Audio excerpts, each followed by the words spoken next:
நீங்க அரச சேவையில் இருக்கிற நேரம் அரச மருத்துவமனைகள்ல நீங்க போராடுறீங்க. அரச மருத்துவமனைகள்ல நீங்க சொல்றீங்க நாங்க போராடுறோம், பணிப்புற கணிப்புல. ஆனா இதே நேரம் நீங்க எப்படி போய் தனியார் வைத்தியசாலையில வேலை செஞ்சு உங்களுக்கு அங்காலையும் பணம் வருது இல்லையா? அது எப்படி நீங்க ரெண்டு முகமா திடீர்னு மாறுறீங்க? அறிவித்தல் நாங்கள் கொடுப்போம். அந்த அறிவித்தலில் நாங்கள் சொல்ற விடயம் அதாவது இந்த தொழிற்சங்க நடவடிக்கை இருக்கின்ற கால பகுதியில் தனியார் நடவடிக்கைகளில் விலகி இருக்க சொல்லி தான் நாங்கள் ஆலோசனை கொடுப்போம். அப்படி அதை பின்பற்றாங்களா டாக்டர்? இப்போ நீங்கள் என்ன சொல்கிறீங்க, அரச மருத்துவமனைகளில் குறைபாடுகள் இருக்குது, நிறைய மருந்துகள் இல்லை, அதனால தான் இந்த புறக்கணிப்பில் ஈடுபட்டிருக்கிறோம், ஊழியர்கள் பற்றாக்குறை இருக்குது, எல்லா விஷயங்களும் கண்ணால் பார்த்துருக்கிறோம் நாங்கள். ஆனால் இப்போ நீங்களும் மருந்து கொடுக்க மாட்டேங்கிறீங்க, வெளியில் வாங்குறதுக்கு துண்டெழுத மாட்டேங்கிறீங்க. இதில் என்ன நியாயம் சொல்லுங்கள்? இவ்வாறு வெளியிலே எழுதி கொடுத்த மருத்துவர்களுக்கு எதிராக பல்வேறுபட்ட விசாரணைகள் நடைபெற்று இருக்கு. அப்ப நீங்க யோசிப்பீங்களா, வைத்தியர்கள் தேவையில்லாம வெளியில எழுதி வந்தவர்கள் விசாரணைக்கு கொடுத்து போனோம்னு சொல்லி? அப்ப இந்த 48 மணி நேர பணிப்புறக்கிழமை இணைஞ்ச வைத்தியர்கள் தனியார் மருத்துவமனைக்கு போகலையா? தனியார் மருத்துவமனையில உங்களுடைய சேவைகளை வழங்கலையா? வழங்காமலா இருக்கிறீங்க? இப்போ நீங்கள் அரசு மருத்துவமனையில் காலையிலேருந்து உங்களுக்கு 12 மணித்தியாலும் சேவைன்னு சொன்னால் 12 மணித்தியாலத்தையும் நீங்கள் புறக்கணிச்சிட்டு நீங்கள் 4 மணிக்கு ஆஃப் ஆகிட்டு போயிட்டு தனியார் மருத்துவமனையில் உட்காருறீங்க. இது எவ்வளோ தூரம் நியாயம்? மனசாட்சி அப்படின்ற ஒன்று நம்மளுக்கு இருந்தால் நம்ம இப்படி நடந்துக்கிறோமான்ற கேள்வி இருக்கு இல்லையா? இலவச சுகாதார சேவை தனியார் மயப்படுத்தப்படுமாக இருந்தால் வைத்தியர்கள் தான் நன்மை அடைவாங்க. வைத்தியர்கள் நிச்சயம் நன்மை அடைவாங்க. இப்போ இந்த இதுக்கு முதல்ல நீங்கள் எழுதி கொடுத்தீங்க, அதுக்கு பிறகு இந்த அரசாங்கம் இந்த சிக்கலை கொண்டு வந்ததுனால தான் நீங்கள் இப்படி கோரிக்கை முன்னுக்கு வச்சிருக்கீங்க. இந்த குறைகள் எவ்வாறு நிவர்த்தி செய்யப்பட வேண்டும், இந்த பிரச்சனை எவ்வாறு நிவர்த்தி செய்யப்பட வேண்டும் என்ற முன்வழிவையும் நாங்கள் வழங்குவோம். அரச மருத்துவ அதிகாரிகள் சங்கத்துக்கு எந்த அதிகாரமும் இல்லை. அதிகாரம் இருக்கிறது சுகாதார அமைச்சுக்கு. இப்போ உங்களுக்கு ஒரு நல்ல சம்பளம் வருது, எல்லா சலுகைகளும் கிடைச்சும் நீங்க மக்களுடைய உயிருடன் விளையாடுகிறீர்கள். இந்த பணிப்புறக்கணிப்பினால நீங்க மக்களுடைய உயிருடன் விளையாடுறீங்க அப்படின்னு ஒரு குற்றச்சாட்டை வச்சா நீங்க அதுக்கு என்ன பதில் சொல்ல போறீங்க? அவர்களுக்கான சேவையை வளமை போன்று நாங்கள் வழங்கி வருகிறோம். இன்றும் நாங்கள் வளமை போன்று வழங்கி வருகின்றோம்.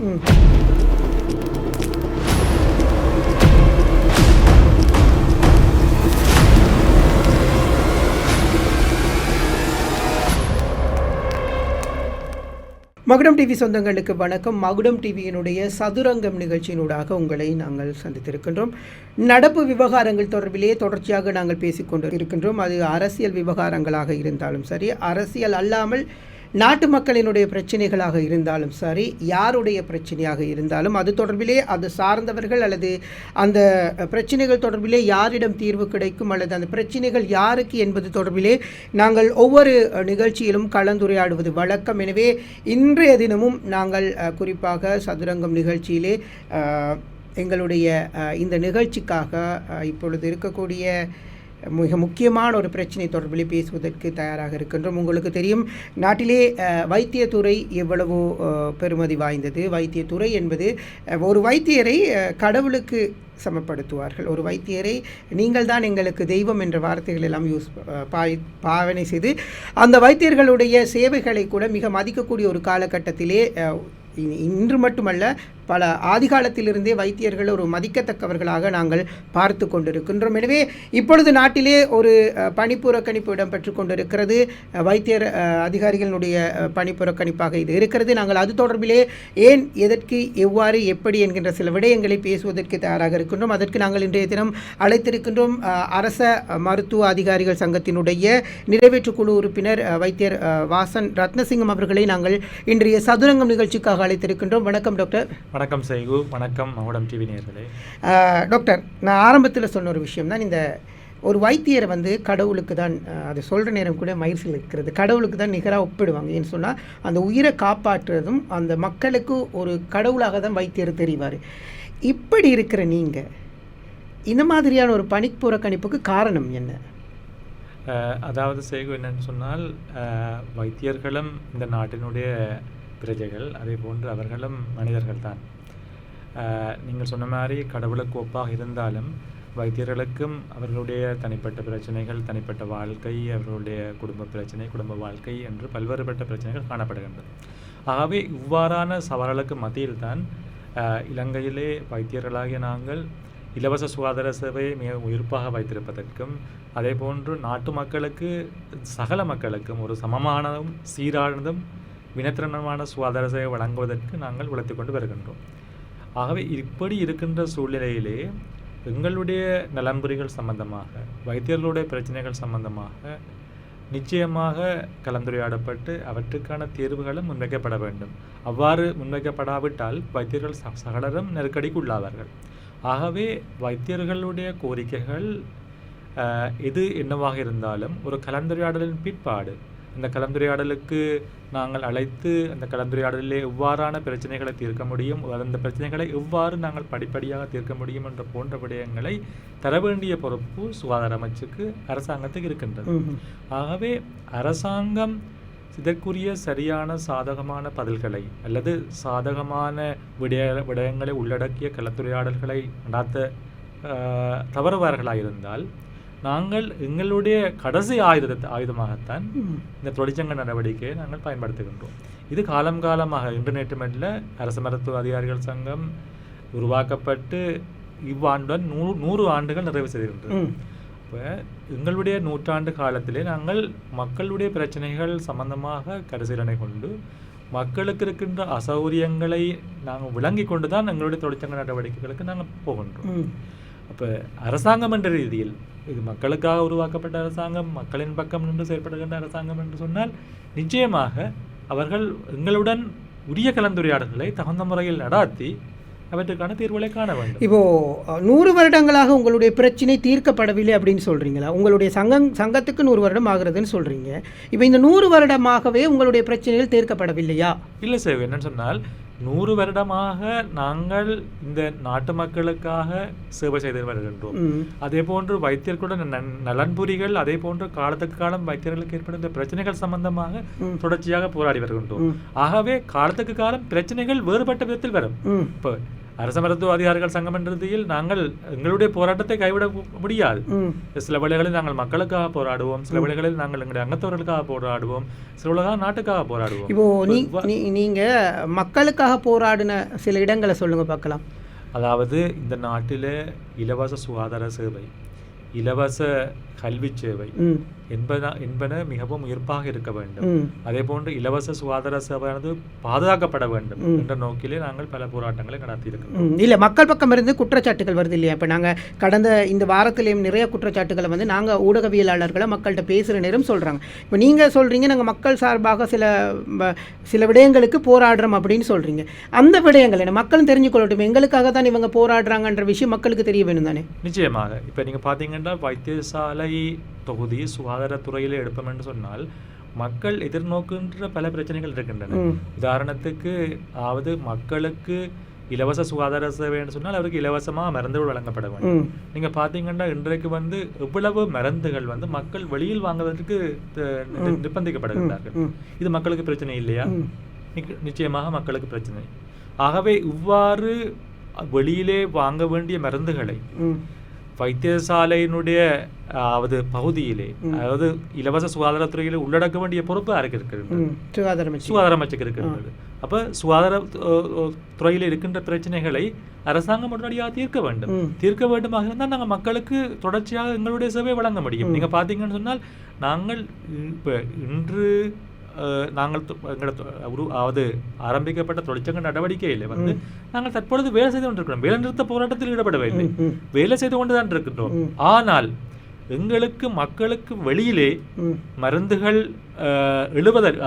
எழுதுவதற்குரிய சரியான வழிகாட்டிகள் வெளியிடப்படவில்லை. நீங்க பாத்தீங்கன்னு சொன்னால் பல வைத்தியர்கள் இந்த மருந்துகளை வெளியில் எழுதுவதன் காரணமாக வந்து பல விசாரணைகளுக்கு முன் கொடுக்கின்றார்கள், பல பிரச்சனைகளுக்கு உள்ளாகியிருக்கின்றார்கள், பல குற்றச்சாட்டுகளுக்கு உள்ளாயிருக்கின்றார்கள்.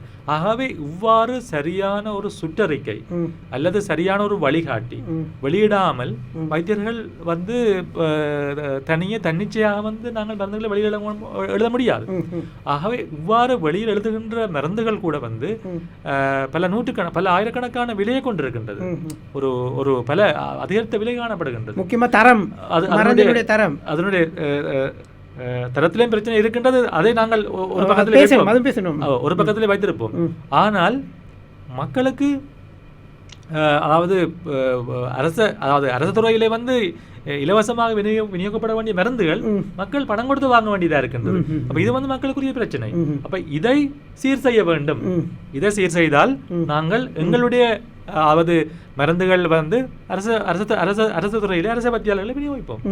அதுக்கான சிட்டைகளை வழங்குவோம். இப்போ இலவச மருத்துவம் என்று சொன்னா எல்லாம் இலவசமாக இருக்கணும், வெளியில எதுக்கு வாங்கணும் அப்படின்ற ஒரு நிலைமை இருக்கு இல்லையா? நிச்சயமாக இலவசம்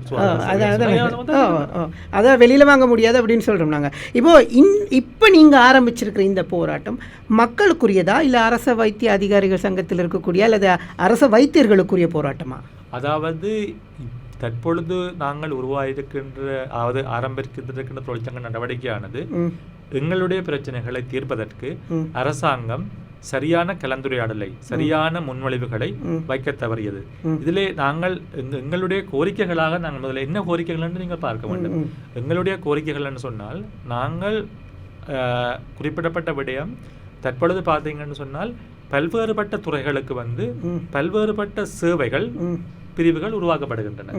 இப்போ நீங்க பார்த்தீங்கன்னு சொன்னால் நீதித்துறையில வந்து வேற சேவைகள் இருக்கின்றன. அதே போன்று ஆசிரிய சேவையில வந்து பல்வேறுபட்ட சேவைகள் இருக்கின்றன. அப்ப அதே போன்று எங்களுடைய சேவை வந்து இலங்கை ஸ்ரீலங்கா மெடிக்கல் சர்வீஸ், இலங்கை மருத்துவ சேவை என்ற ஒரு வகையை உருவாக்க வேண்டும். இதிலே இந்த மருத்துவ சேவையிலே வந்து பல்வேறுபட்ட வைத்தியர்கள் காணப்படுகின்றார்கள். விசேட வைத்திய நிபுணர்கள், அதே போன்று நிர்வாக மருத்துவ அதிகாரிகள், அதே போன்று தர மருத்துவ அதிகாரிகள் காணப்படுகின்றார்கள். அப்ப இவர்களுக்கு வந்து வேற ஒரு தனியே ஒரு சேவையை உருவாக்கி அதனூடாக அந்த வைத்தியர்களுக்கு இருக்கின்ற வேதனை பிரச்சனை, அதே போன்று சேவை சம்பந்தமான பிரச்சனைகளுக்கு தீர்வு காண வேண்டும் என்ற கோரிக்கையை நாங்கள் விடுத்திருந்தோம். இது வந்து நாங்கள் இந்த அரசாங்கம் வந்ததிலிருந்து ஆரம்பிக்கப்பட்ட போராட்டம் இல்லை. எங்களுடைய போராட்டம் கடந்த 2-3 வருடங்களுக்கு முன்னே ஆரம்பிக்கப்பட்டு விட்டது. இந்த போராட்டம் ஆரம்பிக்கப்பட்டதன் விளைவாக கடந்த காலங்களில் இருந்த அமைச்சர்கள் அரசாங்கம் வந்து இதற்குரிய அமைச்சரவை பத்திரத்தை கூட தயாரித்து விட்டது. அந்த அமைச்சரவை பத்திரம் வந்து தயாரித்த பத்திரமானது வந்து 3 மொழிகளுக்கும் மொழிபெயர்க்கப்பட்டு அது தற்பொழுது சுகாதார அமைச்சருடைய மேசையிலே இருக்கின்றது. மேசையிலே இருக்கின்றது. அதை அமைச்சரவைக்கு சமர்ப்பித்து அதை அமைச்சரவை பத்திரமாக வெளியிடக்க வேண்டும் எங்களுக்கு கோரிக்கையா இருக்கின்றது. ஆனால் மறுபுறத்தில் சுகாதார அமைச்சர் இந்த நடவடிக்கை எடுக்காமல் தாமதம் காண்பித்து வருகின்றது. இந்த தொழிற்சங்க போராட்டத்தை வந்து நாங்கள் இந்த முறை முதலில் ஆரம்பிக்கப்படவில்லை. நாங்கள் கடந்த நவம்பர் மாதம் வந்து எங்களுடைய கோரிக்கையை முன்வைத்து நாங்கள் எங்களை போராட்டத்தை ஆரம்பிச்சிருந்தாங்க. ஆரம்பித்ததன் விளைவாக வந்து அதற்கு பிற்பாடு ஜனாதிபதி அவர்கள் எங்களுடைய கலந்துரையாடல் தந்திருந்தார். அதன் பிற்பாடு ஜனாதிபதி அவர்கள் கூடிய விடயம் என்னன்னு சொன்னால் இது சம்பந்தமாக துறை சார்ந்த அமைச்சர், அதாவது சுகாதார அமைச்சர் வந்து உரிய நடவடிக்கை எடுப்பார், அவருடன் கலந்துரையாடி நீங்கள் உங்களுடைய பிரச்சனைகளுக்கு தீர்வு காண வேண்டும் என்று. சுகாதார அமைச்சருடன் நடைபெற்ற கலந்துரையாடலின் பிற்பாடு வந்து சுகாதார அமைச்சர் இந்த பிரச்சனைகளுக்கு, எங்களுடைய கோரிக்கைகளுக்கு, எங்களுடைய வேண்டுகோள்களுக்கு வந்து பிரச்சனைகளுக்கு எவ்வாறு தீர்வு காண வேண்டும் என்பதை வந்து எழுத்து மூலமான உறுதிமொழியை தந்திருந்தார். எழுத்து மூலமான அதாவது உறுதிமொழி என்னவென்று சொன்னால், ஜனவரி 5ஆம் தேதி 2026ஆம் ஆண்டு தொடக்கம் இதற்குரிய கலந்துரையாடல்கள் ஆரம்பிக்கப்பட்டு இவை ஏப்ரல் மாதத்திற்குள், அதாவது குறிப்பாக தமிழ் சிங்கள புத்தாண்டுக்குள் இந்த விடயங்களை எவ்வாறு அமல்படுத்த போகின்றோம், எவ்வாறு செயற்படுத்தப்படுகின்றோம் என்ற தீர்வை காண்பதற்கு ஒரு உறுதியளித்திருந்தார். அவ்வாறு அவர்கள் உறுதியளித்ததன் பிரகாரம் கலந்துரையாடல் 5ஆம் தேதி ஆரம்பிக்கப்படவில்லை. நீங்க பாத்தீங்கன்னு சொன்னால் தற்பொழுது அரசாங்கத்தில் இருக்கின்ற பிரச்சனைகள் என்னன்னு சொன்னால், ஒரு பிரச்சனைக்கு தீர்வு காண்பதற்கு குழு அமைப்பினம், குழு அமைச்சு இந்த குழுவினூடாக வந்து காலத்தை இழுத்தடிப்பு தான் நோக்கமாக இருக்கின்றது. பிரச்சனைகளுக்கு தீர்வு காண்பது வந்து நோக்கம் இல்லை, ஆனால் காலத்தை இழுத்தடிப்பது. இப்ப நாங்கள் தொடர்ச்சியாக காலம் தாழ்த்த முடியாது. எங்களுடைய பிரச்சனைகளுக்கு உறுதி அளித்ததன் பிரகாரம் கலந்துரையாடல்கள் ஆரம்பிக்கப்பட்டு செயற்பாடுகள் ஆரம்பிக்கப்பட்டு அதற்கு தீர்வுகள் வழங்கப்பட வேண்டும். அதுதான் எங்களுடைய கோரிக்கையாக இருக்கின்றது. ஆகவே நாங்கள் மீண்டும் எங்களுடைய தொழிற்சங்க போராட்டத்தை ஆரம்பிக்க வேண்டி இருக்கின்றது. இந்த தொழிற்சங்க போராட்டத்திலே வந்து எங்களுடைய முதலாவது கோரிக்கை என்னவென்று சொன்னால், இந்த முதலாவது எங்களுடைய தொழிற்சங்க நடவடிக்கை என்னவென்று சொன்னால், இந்த தொழிற்சங்க நடவடிக்கையில வந்து வெளியிலே அரச வைத்தியசாலையிலே இருக்கின்ற மருந்துகளை மாத்திரம்தான் நாங்கள் நோயாளர்களுக்கு பிரசரிப்போம். எந்த காரணம் கொண்டும் வெளியிலே வந்து மருந்துகளை வாங்குவதற்கு சிட்டைகளை கொடுக்க மாட்டோம். இரண்டாவதாக பரிசோதனைகள் நீங்க பாத்தீங்கன்னா பல பரிசோதனைகள் வைத்தியசாலையிலே இல்லாமல் வெளியிலே செய்யப்படுகிறது. உதாரணமாக அதாவது சில வைத்தியசாலைகளில் பார்த்தீங்கன்னு சொன்னால் நோயாளர்கள் அதாவது நெஞ்சு வருத்தம், அதாவது நெஞ்சில் வலி ஏற்பட்டு வந்து அனுமதிக்கப்படும் பொழுது, வைத்தியசாலையில் அனுமதிக்கப்படும் பொழுது அவர்களுக்கு வந்து அதாவது மாரடைப்பு ஏற்பட்டிருக்கின்றதா இல்லையா என சோதிப்பதற்குரிய பரிசோதனைகள் கூட வந்து சில வைத்தியசாலைகள் இல்லை. பகை வழியில் செய்ய வேண்டியதான் இருக்கிறது, அவசரமாக செய்ய வேண்டியது. இதையும் நாங்கள் வழியில் செய்ய வேண்டியதுதான் நிர்பந்திக்கப்பட்டிருக்கின்றோம். ஆகவே வெளியிலே எந்த காரணம் கொண்டும் நாங்கள் எந்தவித பரிசோதனைகளை செய்வதற்கும் சிட்டைகளை வழங்காததற்கு தீர்மானித்திருக்கின்றோம். அரசு வைத்தியசாலைகளில் இருக்கின்ற அந்த பரிசோதனைகளுக்கு நிச்சயமாக உள்ளுக்குள்ளே நாங்கள் அந்த பரிசோதனைகளை வந்து செய்வதற்குரிய அறிவுறுத்தல்கள் சிட்டைகள் வழங்குவதற்கு நாங்கள் தயாராக இருக்கின்றோம். மூன்றாவது விடயமாக சில வேளைகளில் பல இடங்களிலே அரசியல் காரணங்களுக்காக மருத்துவ முகாம்கள், அதே போன்று அதாவது வைத்தியத்துறையிலே வந்து இருக்கின்ற அதாவது சிறு சிறு அதாவது அவுட்ரீச் ப்ரோக்ராம்னு சொல்வார்கள், இவ்வாறான அதாவது முகாம்கள் நடத்தப்படுகின்றது. இவ்வாறு நடத்தப்படுகின்ற முகாம்களுக்கு வைத்தியர்களை அனுப்பாதிருப்பதற்கு நாங்கள் தீர்மானித்திருக்கின்றோம். அதை விடுத்து மக்களுக்கான சேவையை வந்து நாங்கள் எங்களுடைய சேவை ஸ்தானத்திலே எங்களுடைய சேவை நிலையத்திலே வந்து நாங்கள் தொடர்ச்சியாக வழங்கி கொண்டிருக்கிறோம். 24 மணி நேரம் நாங்கள் எங்களுக்கு உரிய வகையிலே நாங்கள் வழங்கி கொண்டிருக்கின்றோம். அடுத்தது நாலாவது விடயமாக நீங்க பாத்தீங்கன்னா தற்பொழுது வைத்தியர்களுடைய ஆளணியிலே பாரிய பிரச்சனை காணப்படுகின்றது, நெருக்கடி காணப்படுகிறது. அது விசேட வைத்திய நிபுணர்களாக இருக்கலாம், தர வைத்தியர்களாக இருக்கலாம், நிர்வாக வைத்தியர்களாக இருக்கலாம், பாரிய ஆளணி குறைபாடு காணப்படுகின்றது. இந்த ஆளணியுடைய பகுப்பாய்வு வந்து 2015ஆம் ஆண்டு தான் அரசாங்கத்தினால் செய்யப்பட்டது. 2015ஆம் ஆண்டுக்கு பிறகு வந்து நீங்க பாத்தீங்கன்னா 10-15 வருடங்கள் கடந்திருக்கின்றன. இன்னமும் இந்த ஆளணி பகுப்பாய்வு, மீள் பகுப்பாய்வு வந்து செய்யப்படவில்லை. ஆனால் நீங்கள் நம்ப மாட்டீங்கள் சேவு, நாங்கள் இந்த 2015ஆம் ஆண்டு அனுமதிக்கப்பட்ட அந்த ஆளணியை விட குறைவான ஆளணியை கொண்டுதான் தற்பொழுதும் இயங்கிக் கொண்டிருக்கின்றோம். இவ்வாறான சூழ்நிலையிலே நாங்கள் விடுத்த கோரிக்கை இந்த ஆளணி பகுப்பாய்வு உருவாக்கப்பட வேண்டும். அல்லாவிட்டால் இந்த ஆளணி பற்றாக்குறை இருக்கின்ற காரணத்தினால் தற்பொழுது வைத்தியசாலைகளிலே புதிய அலகுகள், புதிய சிகிச்சை முறைகள், புதிய சிகிச்சை நிலையங்கள் திறப்பார்களாக இருந்தால் எந்த காரணம் கொண்டும் அதற்கு வைத்தியர்களை அனுப்புவதில்லை என்ற தீர்மானத்தை மேற்கொண்டோம். ஐந்தாவது கோரிக்கை வந்து நாங்கள் ஒரு நோயாளரை பரிசோதனை செய்யும் பொழுது நோயாளர்களுடைய அவருடைய நோய் சம்பந்தமான கேள்விகளை கேட்கும் பொழுது அந்த கேள்விகள் கேட்டதன் பிற்பாடு அவரை பரிசோதனை செய்யும் பொழுது நோயாளர்களுடைய உச்சமான ரகசியத்தன்மை பாதுகாக்கப்பட வேண்டும். நீங்க பாத்தீங்கன்னா அரசு வைத்தியசாலைகளிலே ஒரு அறைகளில் வந்து வைத்தியர்கள் ஒரு 4-5 பேர் இருப்பார்கள், நோயாளர்கள் 4-5 பேர் இருப்பார்கள். அப்ப ஒரு ஆளோட வந்து கேள்வி கேட்கறத வந்து மற்றவர்கள் பதில் கொடுக்கறத வந்து பார்த்து கொண்டிருப்பார்கள். அது வந்து ஒரு அனுமதிக்கப்படாத விடயம். அப்ப இது வந்து ஒரு தொழில் தர்மத்துக்கு முரணான விடயம். ஆகவே நோயாளர்களுடைய உரிமை, ரகசியத்தன்மை பாதுகாக்கப்பட வேண்டும். இதால வந்து நாங்கள் நிச்சயமாக எங்களுக்கு வந்து ஒரு தனிப்பட்ட அறை வழங்கப்பட வேண்டும், சகல வசதிகளுடன் கூடிய தனிப்பட்ட அறை வழங்கப்பட வேண்டும். தனிப்பட்ட நோயாளர்களுடைய தனித்த ரகசியத்தன்மை பாதுகாக்கப்பட வேண்டும். அதே போன்று அவர்களை நாங்கள் வந்து கேள்வி கேட்கும் பொழுது, குணங்குறிகள் ஆராயும் பொழுது, பரிசோதனைக்கும் பொழுது எங்களுக்கு உதவியாளர் தேவை. ஆனால் இப்ப வந்து உதவியாளர்கள் ஒருத்தருமே இல்லை.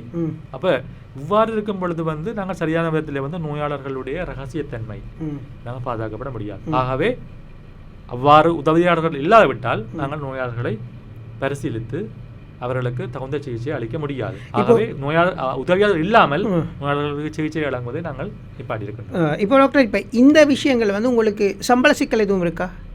இப்போ நீங்கள் ஆரம்பிச்சிருக்கிற பணிப்புறக்கணிப்பில் நீங்கள் சம்பள அதிகரிப்போ இல்லை வேறு, இப்போ அரசாங்கம் வந்து சம்பள அதிகரிப்பு கொடுத்துருக்குது எல்லாருக்குமே. இப்போது உங்களுக்கு ஏதாவது இந்த சம்பள அதிகரிப்பு பிரச்சனைகள் இருக்குதா? இந்த விடயத்திலே வந்து நாங்கள் கூறிய விடயம் எங்கள் வைத்தியர்களுக்கான போக்குவரத்து கொடுப்பனவு, அதாவது வந்து சொல்கிறார்கள் அதை சொல்கிறது டெட் அலவன்ஸ் சொல்கிறது. அந்த போக்குவரத்து கொடுப்பனவு வந்து நீங்கள் பார்த்தீங்கன்னு சொன்னால் 2018ஆம் ஆண்டு அப்போது இருந்த அதாவது தேசிய சம்பள ஆளணி ஆணைக்குழுவால் வந்து பரிந்துரைக்கப்பட்டது வந்து 1,20,000 ரூபாய். ஆனால் தற்பொழுதும் கூட 7-8 வருடங்கள் கடந்து வைத்தியர்களுக்கு வந்து கிடைக்கின்ற கொடுப்பனவு வந்து 70,000 ரூபா. இப்போ ஒரு மணிக்கணும். இப்போ இதோட நாங்கள் ஒரு வைத்தியருக்கு சாதாரணமாக எவ்வளவு சம்பளம் வரும்? அதாவது வைத்தியர்களுக்கு வந்து நீங்கள் பார்த்தீங்கன்னா ஒவ்வொரு கிரேட் படி நாங்கள் இல்லாமல் சும்மா ஜென்ரலாக சொல்லலாமே. அதாவது வைத்தியர் ஒருவருக்கு வந்து நீங்கள் பார்த்தீங்கன்னு சொன்னால் வைத்தியர்களோட அடிப்படை வேதனம் இருக்கின்றது.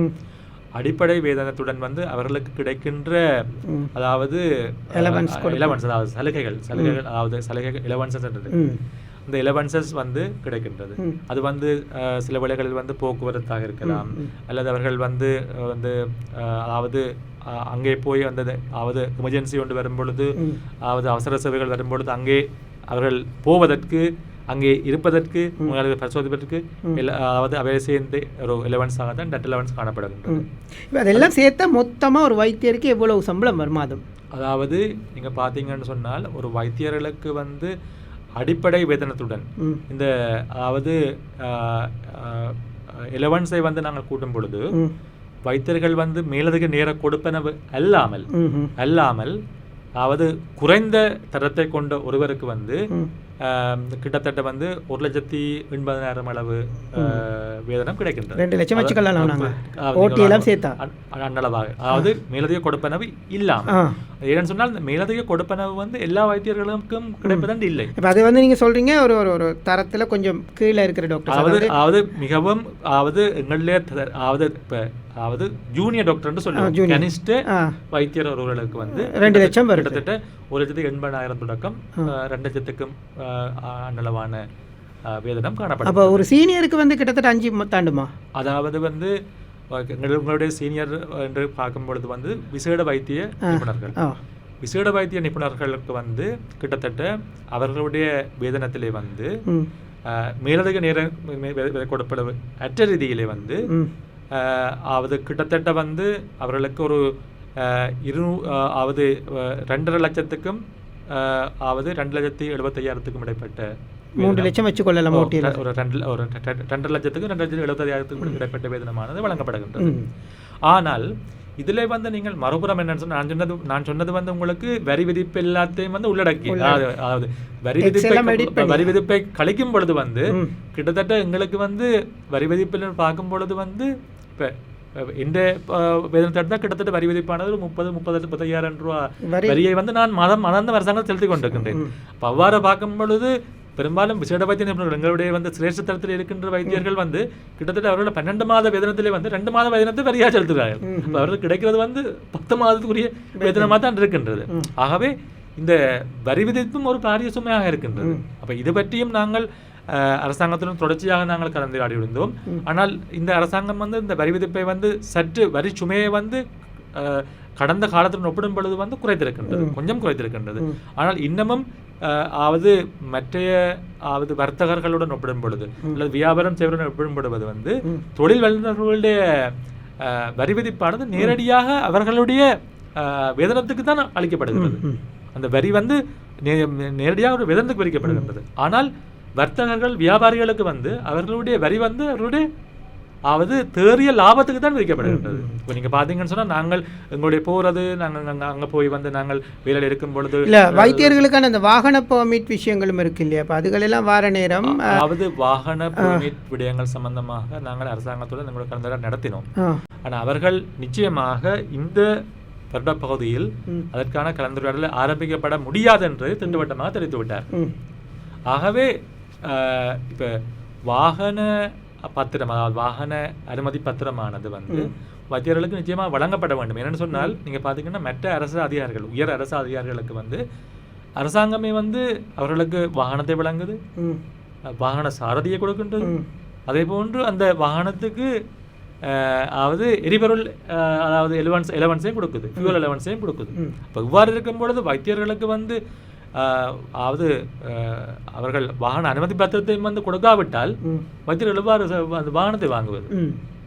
ஆகவே வைத்தியர்கள் வந்து அந்த சிரேஷ்டத்துவத்திலேயும் வந்து உயர் அதிகாரிகளாக இருந்த பொழுதும் வந்து அவர்களுக்கு வேண்டிய வாகனம், வாகன சாரதி, அதாவது வாகனத்துக்கான எரிபொருள் அதாவது சலுகைகள் வந்து வழங்கப்படவில்லை. இப்போ டாக்டர், நான் இப்படி ஒரு குற்றச்சாட்டை முன்வைத்தா நீங்கள் அதுக்கு எப்படி பதில் அனுப்பிங்க?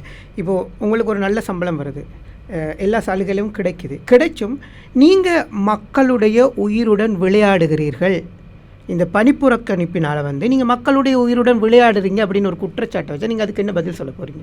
அதாவது நான் ஏற்கனவே சொன்னது போன்று சேகு வந்து இந்த 100 வருடமாக நாங்கள் இருக்கின்றோம். அரசு மருத்துவ அதிகாரிகள் சங்கம் 100 வருடமாக இருக்கின்றோம். இந்த 100 வருட காலத்திலே வந்து நாங்கள் எந்த காலத்திலையும் வந்து அவசர சேவைகளை வந்து நாங்கள் இப்போ அடிதில்லை. அதாவது உயிர்காக்கும் சேவைகள் வந்து நாங்கள் இந்த தொழிற்சங்க போராட்டத்திலேயும் வந்து நாடளாவிய ரீதியில் வந்து பணிப்பகிர்ப்பாக இருக்கலாம், அதாவது அடையாள போராட்டமாக இருக்கலாம், அல்லது வந்து வைத்தியசாலைக்கு முன்னால் ஆர்ப்பாட்டங்களாக இருக்கலாம், எந்த விடயங்களாக இருந்தாலும் நாங்கள் உயிர்காக்கும் சேவைகள், உயிருக்காக போராடி கொண்டு வைத்தியசாலைக்கு அனுமதிக்கப்படும் பொழுது அவர்களுக்கான சேவையை வளமை போன்று நாங்கள் வழங்குகிறோம். இன்றும் நாங்கள் வளமை போன்று வழங்கி வருகின்றோம். எங்களுடைய தொழிற்சங்க நடவடிக்கைக்கு மத்தியிலும் கூட அதாவது ஒரு உயிர்காக்கும் சேவைகளை வந்து நாங்கள் தொடர்ச்சியாக வழங்கி வருகின்றோம். ஆகவே நாங்கள் மக்களுடைய உயிர்களின் விளையாடவில்லை. இல்லை, இது பொதுவாக கிடைக்கிற குற்றச்சாட்டு. பொதுவாக இப்போது நாங்கள் நேற்று முந்தின நாள் பண்ணீங்க 48 நேரம் பணிப்புறக்கணிப்பில் இணைஞ்சிங்க. இந்த 48 மணி நேரம் பணிப்புறக்கணிப்பில் இணைஞ்ச வைத்தியர்கள் தனியார் மருத்துவமனைக்கு போகலையா? தனியார் மருத்துவமனையில் உங்களுடைய சேவைகளை வழங்காமலா இருக்கிறீங்க? அதாவது தனியார் மருத்துவ சேவையில் வந்து நிச்சயமாக வந்து ஈடுபட்டிருந்தார்கள்.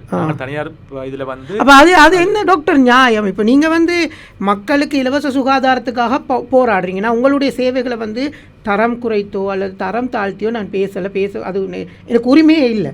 ஆனால் நீங்கள் வந்து அரசு சேவையில் இருக்கிற நேரம் அரச மருத்துவமனைகளில் நீங்கள் போராடுறீங்க, அரச மருத்துவமனைகளில் நீங்கள் சொல்கிறீங்க நாங்கள் போராடுறோம் பணிப்புறக்கணிப்பில். ஆனால் இதே நேரம் நீங்கள் எப்படி போய்ட்டு தனியார் வைத்தியசாலையில் வேலை செஞ்சு உங்களுக்கு அங்காலையும் பணம் வருது இல்லையா? அது எப்படி நீங்கள் ரெண்டு முகமாக திடீர்னு மாறுறீங்க? அதாவது தனியார் வைத்தியசாலையில் சேவை செய்ய சொல்ல சேகு வந்து வைத்தியர்கள் தங்களுடைய சேவை நேரம் முடிந்ததன் பிற்பாடுதான் அந்த தனியார் வைத்திய சேவையில் ஈடுபடுகிறார்கள். வைத்தியசாலையில வந்து பணிப்புறக்கணிப்பில் ஈடுபடுற காலத்தில் டாக்டர் புறக்கணிப்பிலே ஈடுபடுற காலத்திலே வந்து அரசு வைத்தியசாலைகளை வேலை செய்கின்ற காலத்தில் வந்து அரசு தனியார் வைத்தியசாலைகளை வேலை செய்வதில்லை. அதாவது அந்த குறிப்பிட்ட, அதாவது நீங்க பாத்தீங்கன்னு சொன்னால் ஒரு வைத்தியருடைய வேலை நேரம் வந்து 8 தொடக்கம் 12, 12லேருந்து 2 மணி மட்டும் அவர்களுக்குரிய மதிய போசன இடைவேளை இருக்கின்றது. பிறகு 2 தொடக்கம் 4 மணி மட்டும். 4 மணிக்கு பிறகு தான் வந்து எந்த ஒரு அரசு வைத்தியர்களாக இருந்தாலும் வந்து அவர்கள் தனியார் வைத்தியசாலைகள். அது என்ன நியாயம் இருக்கு? நான் என்னோட கேள்வி அதுதான். உங்களுக்கு சம்பளம் வழங்குற அரசாங்கத்தினுடைய பணியை நிராகரிச்சுட்டு நீங்க வந்து தனியார் துறையில போயிட்டு நீங்க உங்களோட வைத்திய சேவையை ஆஃப் ஆனதுக்கு பிறகோ டாக்டர், இல்லை நீங்கள் உங்களுடைய வேலை நேரம் நிறைவடைந்ததுக்கு பிறகு நாங்கள் இதை மக்களுக்கு தெளிவுபடுத்தணும். அதனால தான் இந்த கேள்வி நான் கேட்குறேன். இப்போது நீங்கள் அரசு மருத்துவமனையில் வந்து காலையிலேருந்து உங்களுக்கு 12 மணித்தியாலும் சேவைன்னு சொன்னால் 12 மணித்தியாலத்தையும் நீங்கள் புறக்கணிச்சிட்டு நீங்கள் 4 மணிக்கு ஆஃப் ஆகிட்டு போயிட்டு வந்து தனியார் மருத்துவமனையில் உட்காடுறீங்க. இது எவ்வளோ தூரம் நியாயம்? மனசாட்சி அப்படின்ற ஒன்று நம்மளுக்கு இருந்தால் நம்ம இப்படி நடந்துக்கிறோமான்ற கேள்வி இருக்கு இல்லையா? அதாவது தனியார் இப்போ நீங்கள் பார்த்தீங்கன்னு சொன்னால் இலங்கையில் வந்து தனியே வந்து இப்போ இலவச சுகாதார சேவை இருந்த பொழுதிலும் வந்து இலவச சுகாதார சேவையை வந்து தனியே வைத்துக்கொண்டு நாங்கள் நாட்டு மக்கள் முழுதுக்கும் வந்து சேவை வழங்க இயலாது. அதை போன்று வந்து தனியார் வைத்தியசாலைகள் பார்த்தீங்கன்னா சில பிரிவினர் இருக்கிறார்கள். நாட்டில் இருக்கின்ற சில பிரிவினர் அவர்கள் ஒரு காலம் அரசு மருத்துவமனைக்கு செல்ல மாட்டார்கள், தனியார் மருத்துவமனைக்கு செல்வார்கள். அப்ப தனியார் மருத்துவமனைக்கு செல்லாவிட்டால், வைத்தியர்கள் செல்லாவிட்டால் அவர்களுக்கு வழங்கப்படுகின்ற சேவை பாதிக்கப்படும். அதே நேரத்தில் பார்த்தீங்கன்னு சொன்னால் வைத்தியசாலைகள் நான் வந்து இந்த தொழிற்சங்க போராட்ட நடவடிக்கையில் இருக்கிற டைம்ல இல்லை. அதாவது வளமையாக பார்த்தீங்கன்னு சொன்னால் அதை விட வந்து வைத்தியசாலைகளில் வந்து பார்த்தீங்கன்னு சொன்னால் வருகின்ற நோயாளர் எண்ணிக்கை அதிகரிக்கும். நான் பேசுகிற விஷயம் வந்து நீங்கள் தொழிற்சங்க நடவடிக்கையில் ஈடுபடுற நேரம் நான் விட்டுருங்க. நான் உங்களோட நீங்கள் நார்மலாக ஒர்க் பண்ணுற நீங்கள் பொதுவாக சொல்கிறேன், நீங்கன்னு சொல்கிறதுக்காக நீங்கள் தப்பாக நினைக்கக்கூடாது. இப்போ பொதுவாக நம்ம வந்து நீங்கள் வந்து பணிப்புறக்கணிப்பில் இருக்கிற நேரம் தனியார் மருத்துவமனையில் போயிட்டு வேலை செய்கிறீங்க. இது எவ்வளவு தூரம் நியாயம்? அதுதான் என்னோட கேள்வி. நீங்க மற்ற மணித்தியாலும் நீங்க 8 மணித்தியாலும் வேலை செய்யுங்க, 12 மணித்தியாலும் வேலை செய்யுங்க, நீங்க அதுக்கப்புறம் அடுத்த நாள் இரவு வரைக்கும் நீங்க தனியார் மருத்துவமனையில இருந்தால் அதை நாங்கள் கேட்கறதுக்கு உரிமை இல்லை. நானும் இந்த நாட்டில் ஒரு பிரஜை ஊடகவியலாளராக இருந்தால் என்னுடைய கேள்வி, பணிப்புறக்கணிப்பில் நாங்கள் கண்ணால் கண்டிருக்கிறோம். நாங்கள் அதுக்காகவே சில டாக்டர்ஸுக்கு கால் பண்ணி அப்பாயின்மெண்ட் போட்டிருக்கிறோம். சரியா? அப்ப அந்த பணிப்புற கணிப்பு ஒரு பக்கம் நடக்குது, அவங்க இருக்கிறாங்க தனியார் மருத்துவம். இது எவ்வளவு தூரம் நியாயம்? நான் என்னத்தை சொல்றேன்னு வர்றேன்னு சொல்லி உங்களுக்கு விளங்கல. அதாவது இந்த முறை நாங்கள் ஆரம்பிக்கப்பட்ட தொழிற்சங்க நடவடிக்கையில வந்து நாங்கள் வைத்தியசாலையில வேலை செய்து இருக்கிறோம். அதாவது எங்களுடைய வைத்தியசாலை வேலை இப்ப அது நீங்க திங்கட்கிழமைக்கு பிறகு தானே அந்த அந்த நடவடிக்கை, அந்த 5 அம்ச கோரிக்கைகளுக்கு வழங்கல. அப்ப 48 மணித்தியால பணிஸ்கரப்பில் வந்து அதாவது நாங்கள் அதாவது இப்ப எங்களுடைய சங்கம் சார்பாக வந்து நாங்கள் அவர்களுக்கு கூறிய விடயம் வந்து அதாவது அந்த டைம்ல வந்து எந்தவித தனியார் சேவையிலும் ஈடுபடக்கூடாது என்று. ஆனால் நீங்க பாத்தீங்கன்னா எங்களுடைய அங்கத்தவர் இல்லாத சில வைத்தியர்கள் இருக்கின்றார்கள். இப்ப எங்களுடைய கிட்டத்தட்ட நாட்டில வந்து கிட்டத்தட்ட ஒரு 97.5% எங்களுடைய அங்கத்தவர்கள், கிட்டத்தட்ட அங்கத்தவர்கள் இல்லாத 2.5 வைத்தியர்கள் இருக்கின்றார்கள். அப்ப அவர்கள் வந்து தனியார் சேவைக்கு போகலாம். என்ன சொன்னா அது அவருடைய சங்கம் வந்து அவர்கள் எங்களுடைய சங்க அங்கத்தவர்கள் இல்லை தானே, அவர்கள் செய்யக்கூடியதா இருக்கும். அப்ப நீங்கள் அவர்களை வைத்துக்கொண்டு நாங்கள் செய்தா இல்லை. ஆனால் நாங்கள் இந்த பணிஸ்பரிப்பு போராட்டத்தில் ஈடுபட்ட காலத்திலே வந்து தனியார் வைத்தியசாலைகளிலே வந்து வேலை செய்யக்கூடாது என்று எங்களுடைய அங்கத்தவர்களுக்கு நாங்கள் ஆலோசனை வழங்கியிருந்தோம். ஆனால் கடந்த திங்கட்கிழமையிலிருந்து நாங்கள் துவங்கிய தொழிற்சங்க போராட்டத்திலே வந்து நாங்கள் வைத்தியசாலைகள் தொடர்ச்சியாக வேலை செய்து கொண்டுதான் இருக்கின்றோம். ஆனால் சில குறைபாடுகளை அதாவது பிரச்சனைகளுக்கு தீர்வு காணுங்கள். இந்த பிரச்சனைகளுக்கு வந்து தீர்வு கண்டால் மக்களுக்கும் நல்லது, எங்களுக்கும் நல்லது. ஆகவே இதை செய்ய வேண்டிய அரசாங்கத்தின் பொறுப்பாக தான் இருக்கின்றது. ஆகவே மக்கள் அதை விளங்கிக் கொள்ள வேண்டும். இல்லை, அது எனக்கு மனதுக்கு உறுத்தலான ஒரு விஷயம். நான் வந்து கண்டிருக்கிறேன், பார்த்துருக்கிறேன். டாக்டர் என்ன ரொம்ப காலம் உங்களுக்கு தெரியும், இந்த துறையில் நாங்கள் 2 பேரும் நிறைய நிகழ்ச்சி பண்ணியிருக்கிறோம். இப்போது நான் கண்ட விஷயம், அரச சேவையாளர் வைத்தியர் வந்து அரசு அதிகாரி, அரச சேவையில் இருக்கிறார். இல்லை தனியார் டாக்டர் விட்டுருவோம் நாங்கள், அது அரசத்துக்கு சம்மந்தம் இல்லை. ஆனால் அவர் வந்து அரசு சேவையில் இருக்கிறாரு, பணிப்புற கணிப்பில் ஈடுபடுறாரு, தனியார் வைத்தியசாலையில் இருக்கிறார். இது அவங்களுக்கு மனசாட்சி உறுத்தாதா என்ற கேள்வி எனக்கு நீண்ட நாளாக இருந்தது. அதுதான் இப்போ நான் உங்களுக்கு முன் வச்சிருக்கிறேன். நிச்சயமாக, அதாவது அரச மருத்துவ அதிகாரிகள் சங்கம் வந்து பணிஸ்பரிப்பு போராட்டத்தை வந்து, அதாவது நாங்க இப்ப திங்கட்கிழமை உருவாகிறது பணிஸ்பரிப்பு போராட்டம் அல்ல, அது தெரியும், அதை வழங்கிக் கொள்ள வேண்டும். பணிஸ்பரிப்பு போராட்டம் ஆரம்பிக்கும் காலப்பகுதியில் வந்து நாங்கள் எங்களுடைய அங்கத்தவர்களுக்கு வந்து கொடுக்கின்ற ஆலோசனை, இப்ப நீங்க பாத்தீங்கன்னா நாங்கள் ஒவ்வொரு தொழிற்சங்க நடவடிக்கை ஆரம்பிப்பதற்கு முன்னும் வந்து நாங்கள் எங்களது அங்கத்தவர்களுக்கு வந்து இன்டர்னல் மெமோ, உலக ஒரு அறிவித்தல் ஒன்று நாங்கள் கொடுப்போம். அந்த அறிவித்தல்ல வந்து நாங்கள் சொல்ற விடயம் வந்து, அதாவது இந்த தொழிற்சங்க நடவடிக்கை இருக்கின்ற காலப்பகுதியில வந்து தனியார் நடவடிக்கைகளில் வந்து விலகி இருக்க சொல்லி தான் நாங்கள் ஆலோசனை கொடுப்போம். இருந்த பொழுதிலும் அதாவது தனியார் மருத்துவமனையிலே வேலை செய்கின்ற வைத்தியர்கள் இருக்கின்றார்கள், அவர்களை விடுங்க. அதே போல அரசு வைத்தியசாலைகளில் வேலை செய்கின்ற எங்களுடைய அங்கத்தவர்கள் அல்லாத வைத்தியர்கள் இருக்கின்றார்கள், அவர்களையும் விடுங்க. அதே போன்று சில வைத்தியர்கள் வந்து எங்களுடைய அங்கத்தவர்களாக இருந்த பொழுதிலும் சில சமயங்களில் அவர்கள் தனியார் சேவையில் ஈடுபட்டதை வந்து காணக்கூடிய இருந்தது. அவர்களுக்கு எதிராக வந்து நாங்கள் ஒழுக்காட்டு நடவடிக்கைகள், அதே போன்று அவர்களுடைய வந்து எக்ஸ்பிளனேஷன், விளக்கம் நாங்கள் வந்து கோரிய சம்பவங்களும் இருக்கின்றன. நிச்சயமாக வந்து நாங்கள் அவ்வாறு ஆலோசனை வழங்கி, எங்களுடைய சங்கம் ஆலோசனை வழங்கி அவர்கள் செய்திருப்பார்கள், நிச்சயம் நாங்கள் அவர்கள்ட்ட வந்து எங்களுடைய சங்கம் சார்பாக விளக்கம். இப்போ ஏன் இந்த கேள்வின்னு சொன்னால், அரசு மருத்துவர்கள் என்றது வந்து சாதாரண அடித்தட்டு மக்களுடைய சொத்து, அதுக்கு எந்த மாற்று கருத்தும் இல்லை. அவர்கள் தான் சொத்து. நீங்கள் தான், நான் சொன்ன ஆரம்பத்திலே சொன்ன, நீங்கள் கடவுள் அவர்களுக்கு அப்படின்றது. அப்போது நீங்கள் இப்படியான சேவைகளை, இப்படியான போராட்டங்களை மக்கள் மயமாகட்டும், அல்லது உங்களுடைய தனிப்பட்ட உங்களுக்கும் பிரச்சனைகள் இருக்குது, நான் நிராகரிக்கவே இல்லை. உங்களுடைய சேவைகள் நீங்கள் நேரம் பார்க்காம பணிபுரிகிறீங்க, ஒரு எமர்ஜென்சினா நீங்கள் ஓடி வரணும், அதை நிராகரிக்கவே இல்லை. ஆனாலும் இப்படியான சில சிக்கல்கள் நடக்குது, இதுக்கு உங்களுடைய நடவடிக்கை என்னன்றதான் என்னோட கேள்வியாக இருந்தது. இப்போ டாக்டர், இப்போது நீங்கள் இப்போ இந்த 5 அம்ச கோரிக்கையை வச்சு இப்போ நீங்கள் வந்து பணிப்புறக்கணிப்பு இல்லை, நீங்கள் வந்து சில விடயங்களை வந்து இறுக்கமாக்கிறீங்க, டைட் பண்ணியிருக்கிறீங்கன்னு சொல்லலாம். இதில் மக்களுக்கு என்ன லாபம் இருக்குது? அதாவது நீங்கள் பார்த்தீங்கன்னு சொன்னால், இந்த தொழிற்சங்க நடவடிக்கை வந்து அதாவது இப்போதைக்கு இந்த தொழிற்சங்க நடவடிக்கை தேவைதானா? வைத்தியர்களுடைய கோரிக்கைகள் நிறைவேற்றப்பட்டால் என்ன, நிறைவேற்றப்படாமல் என்ன, இந்த தொழிற்சங்க நடவடிக்கை வந்து நாங்கள் கைவிட முடியாது. ஏன் அது? ஏன் இல்ல நான் கேட்கிறேன், இது யாருக்கான தொழிற்சங்க நடவடிக்கை?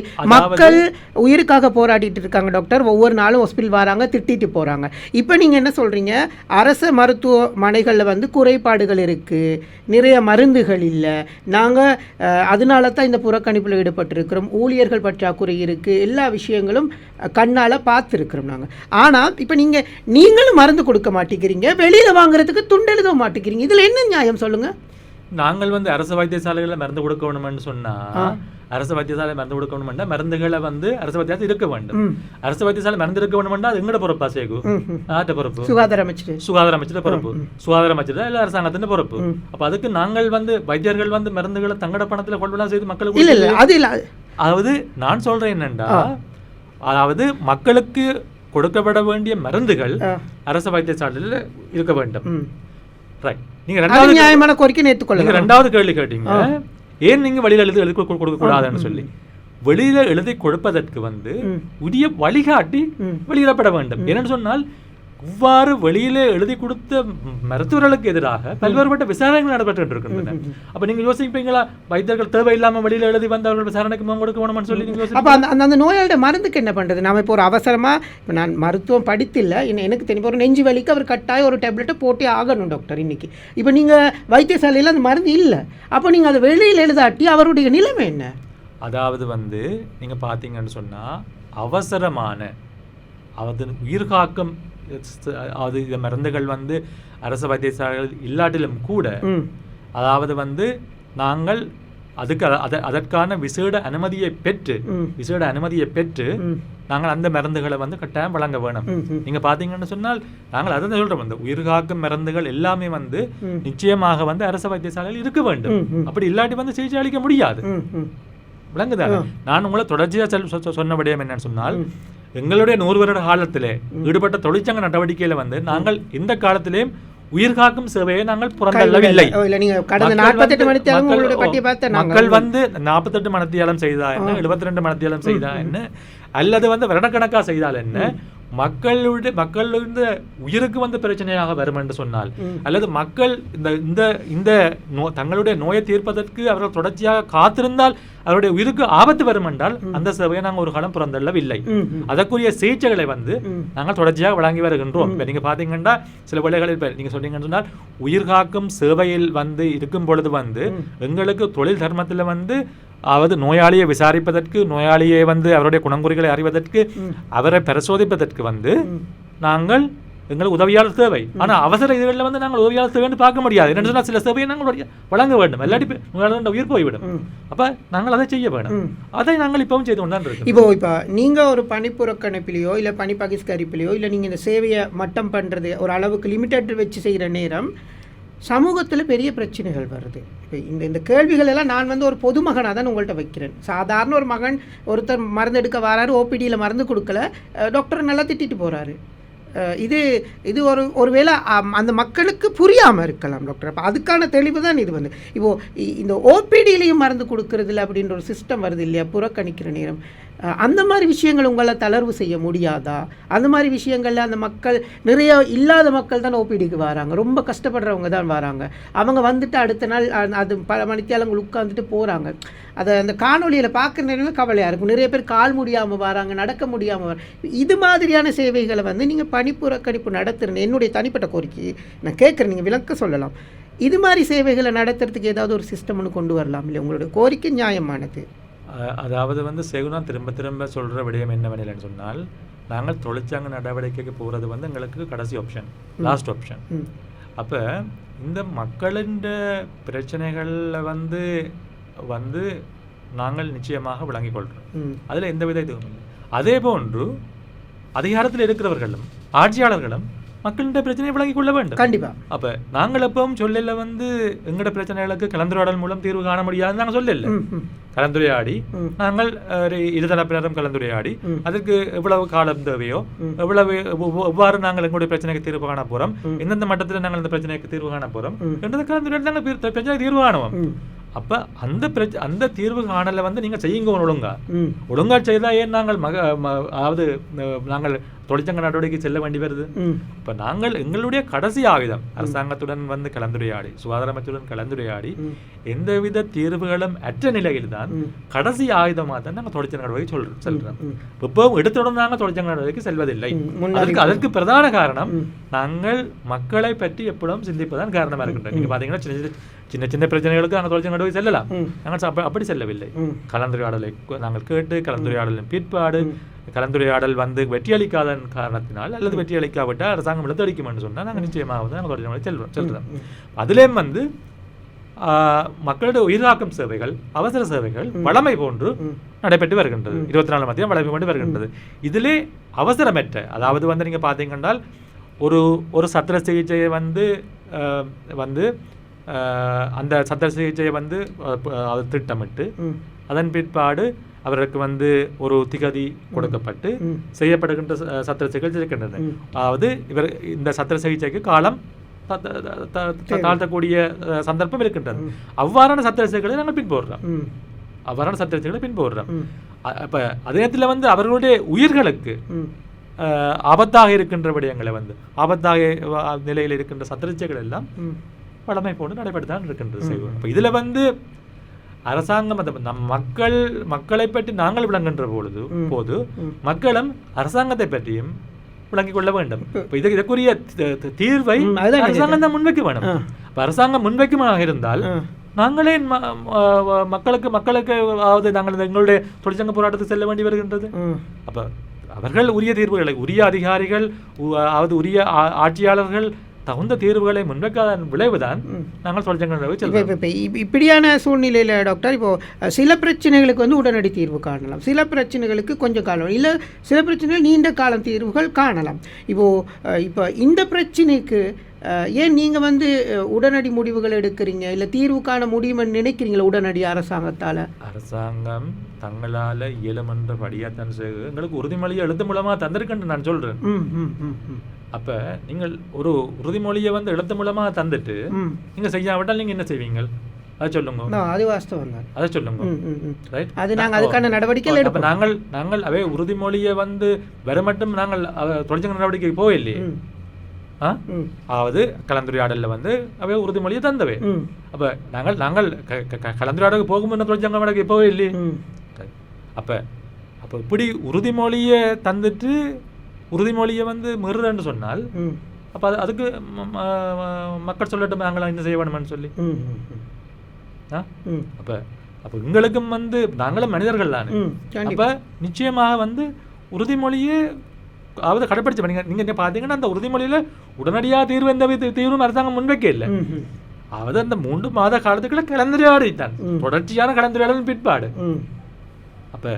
அப்போ இவ்வாறு அந்த கலந்துரையாடலே ஆரம்பிக்கப்படவில்லை என்றால் இது ஆரல பிள்ளைன்னு சொல்றீங்க. அது அதிகாரிகளுடைய பிரச்சனை, அமைச்சருடைய பிரச்சனை. இப்போ இதை மக்கள் விளங்கிக் கொள்ள வேண்டும். அப்போ மக்கள் உரிய அதிகாரிகளையும் அரசாங்கத்தை தான் கேள்வி கேட்க வேண்டும். அதில் ஏன் மக்கள் விளங்குறாங்க இல்லைன்னு சொன்னால், இப்போ மக்கள் இந்த மருந்து மூலம் வாழ பழகிட்டாங்க, உணவு வழக்கம் மாறி இது மருந்து. இது யார் அரசாங்கம் புறக்கணித்தாலும் பரவாயில்லை, இந்த வைத்தியர்கள் புறக்கணித்தா மக்கள் தாங்கிக் கொள்கிறாங்களே. ஏன்னு சொன்னால் ஒன்று உயிர் பயம், நோய் பயம், இப்படி இருக்கிறதுனால தான் மக்கள். இதை புரிஞ்சு நீங்கள் கொஞ்சம் மக்களுக்காக ஏதாவது பண்ணலாம் இல்லையா? அதை நான் ஆரம்பத்தில் கேட்டேன், உங்களால் எதுவும் பண்ண முடியாது அப்படின்னு. சேகு, நான் உங்களுக்கு ஒரு விஷயத்தை நான் சொல்கிறேன். என்னென்னு சொன்னால், இப்போ இலங்கையில் வந்து தற்பொழுதும் இலவச சுகாதார சேவை இருக்கு. இந்த இலவச சுகாதார சேவை பாதுகாக்கப்பட வேண்டும் நாங்கள் மீண்டும் சொல்கிறோம். இந்த இலவச சுகாதார சேவை வந்து தனியார் மயப்படுத்தப்படமாக இருந்தால் இதில் நன்மை அடைகிற முதலாவது பிரிவு யாராக இருக்குமென்னு நினைக்கிறீங்க? மக்கள்னு சொல்கிறீங்களா? இலவச சுகாதார சேவை வந்து தனியார் மயப்படுத்தப்படமாக இருந்தால் வைத்தியர்கள் தான் நன்மை அடைவாங்க. வைத்தியர்கள் நிச்சயம் நன்மை அடைவார்கள். இப்போ நாங்கள் அப்படி இருந்தும் நாங்கள் இந்த இலவச சுகாதார சேவை பாதுகாக்கப்பட வேண்டும் என்று சொல்கிறோம். ஏன்னு சொல்லுங்க பார்ப்போம். மக்களுக்கு சேவை ஒன்று போகணும். இந்த நாட்டில் வந்து இலவச சுகாதார சேவை, இலவச கல்வி சேவை இல்லாமல் போகுமாக இருந்தால் நாட்டில் இருக்கிற 50% அதிகமானவர்கள் சுகாதார சேவையை பெற மாட்டார்கள், சரியான சுகாதார சேவை பெற மாட்டார்கள். 50% அதிகமானவர்கள் சரியான கல்வியை பெற மாட்டார்கள். கண்டிப்பாக நியாயம் நீங்கள் சொல்கிறது. அப்போ நாங்கள் இதை தனியார் மயப்படுத்துவதால் எங்களுக்கு நன்மை இருந்தும் என்று தெரிந்து கொண்டும் இந்த இலவச சுகாதார சேவை பாதுகாக்கப்பட வேண்டும் என்று நீங்கள் சொல்ல மாட்டீங்க. நாங்கள் தொடர்ச்சியாக மக்களோடு நாங்கள் வந்து பணிப்பு பதிப்பர் மட்டுமல்ல தொடர் போராட்டங்களை நடத்திய வரலாறுகளும் உண்டு. அப்போ இன்றைக்கும் கூட நான் நீங்கள் பார்த்தீங்கன்னு சொன்னால் ஐக்கிய அமெரிக்காவில் ஒரு தனிநபருக்கு வந்து வருடாந்தம் செலவழிக்கின்ற தொகை வந்து கிட்டத்தட்ட வந்து அவர்கள இதில் வந்து $5000 அதிகமானது வந்து ஒரு தனிநபருக்கு செலவழிக்கணும் வருடத்துக்கு சுகாதார சேவைக்கு. ஆனால் இலங்கையில் வந்து ஒரு நபருக்கு வந்து வருடத்துக்கு செலவழிக்கின்ற, அதாவது இந்த பெர் கேபிட்டான்னு சொல்லுவாங்க, பெர் கேபிட்டான்னு சொல்லுவாங்க, $143 $143 அப்போ ஆனால் எங்களுடைய சுகாதார காட்டிகள், அதாவது வந்து இறப்பு வீதம், சிசு மரண வீதம், அதாவது கர்ப்பிணி தாய்கள் மரண வீதம் எல்லாமே வந்து அந்த வளர்ச்சியடைந்த நாடுகளுடன் ஒப்பிடுகையில் வந்து மிகவும் முன்னேற்றமாக இருக்கின்றது. அப்போ நாங்கள் இந்த குறைஞ்ச செலவில் வந்து நிறைந்த சுகாதார சேவை வழங்குகின்றோம். ஆகவே எங்களுடைய நாட்டு மக்கள் இந்த சுகாதாரத்துறை இருப்பதற்கு வந்து நிச்சயமாக வந்தவர்கள் நன்றியுடையவர்களாக இருக்க வேண்டும்.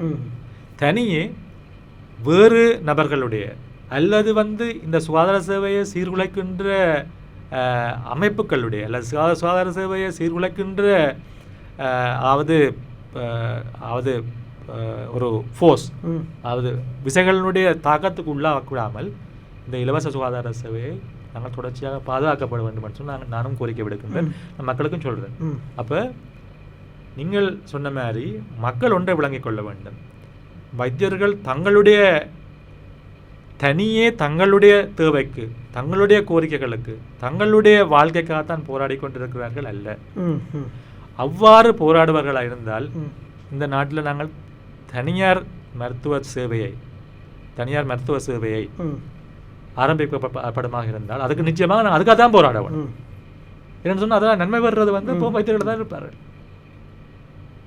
ஆனால் மறுபுறத்தில் நோயாளர்கள் வந்து வெகுவாக பாதிக்கப்படுவார்கள். நீங்கள் பார்த்தீங்கன்னு சொன்னால் இப்போ தற்பொழுது இருக்கின்ற சூழ்நிலையில் சேவை வந்து இப்போ நீங்கள் பார்த்தீங்கன்னா கொழும்பாக இருக்கலாம் அல்லது வந்து வேறு பிரதேசங்களாக இருக்கலாம்.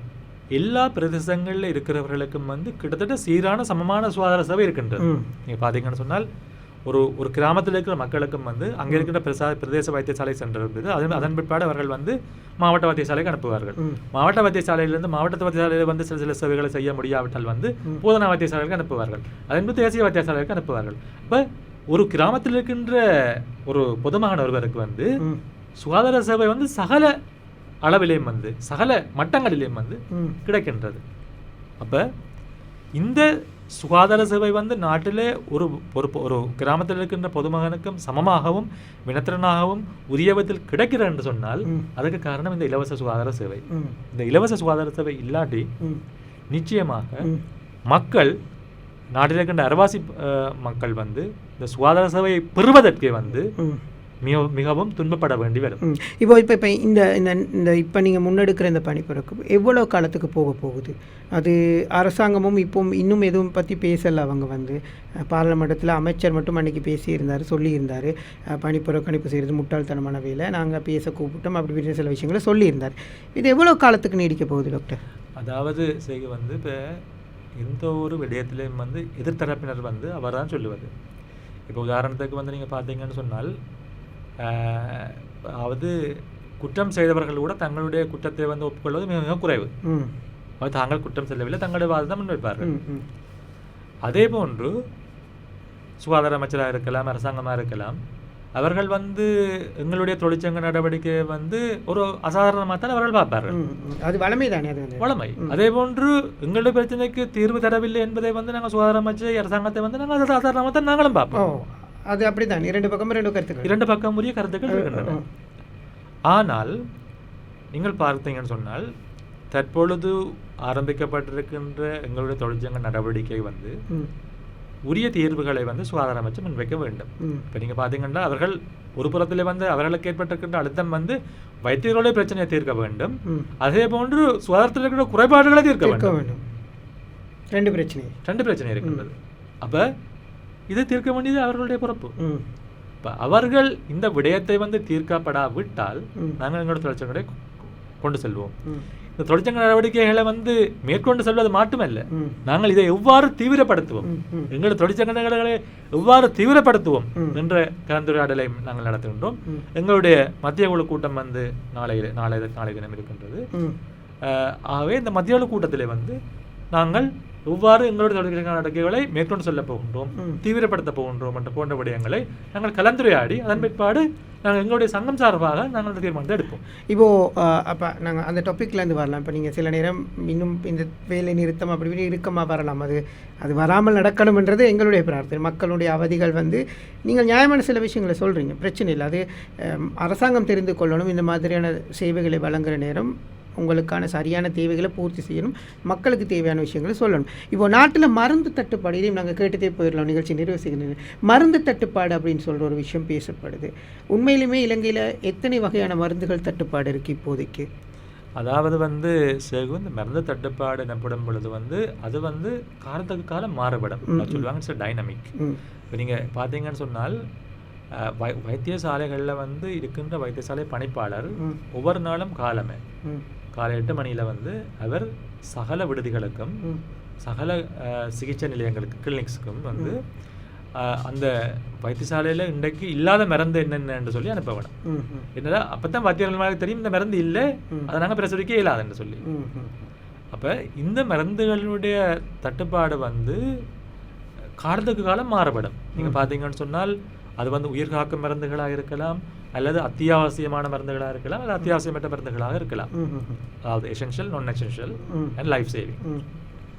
அப்போ இந்த மருந்துகளில் தட்டுப்பாடு வந்து தொடர்ச்சியாக தான் இருக்கிறார். நீங்கள் பார்த்தீங்கன்னா இப்போ ஒரு மருந்து வந்து இன்றைக்கு தட்டுப்பாடாக இருக்குன்னு சொன்னால் அது வந்து ஒரு 2 நாளைக்கு தட்டுப்பாடாக இருக்கும், பிறகு வந்துடும், அப்புறம் வேறு மருந்து தட்டுப்பாடு இல்லாமல் போகும். அப்போ இந்த மருந்துகளினுடைய ஸ்டாக்ஸ் இருப்புக்களை வந்து 3 மாதத்துக்குரிய இருப்புக்களை வழங்க வேண்டும் என்று தான் விதியாக இருக்கின்றது. அதாவது மெடிக்கல் சப்ளைஸ் டிவிஷன், அதாவது வந்து மருந்து விநியோக பகுதியில் வந்து 3 மாதத்துக்கு தேவையான மருந்துகளுடைய இருக்கைகள் காணப்பட வேண்டும்.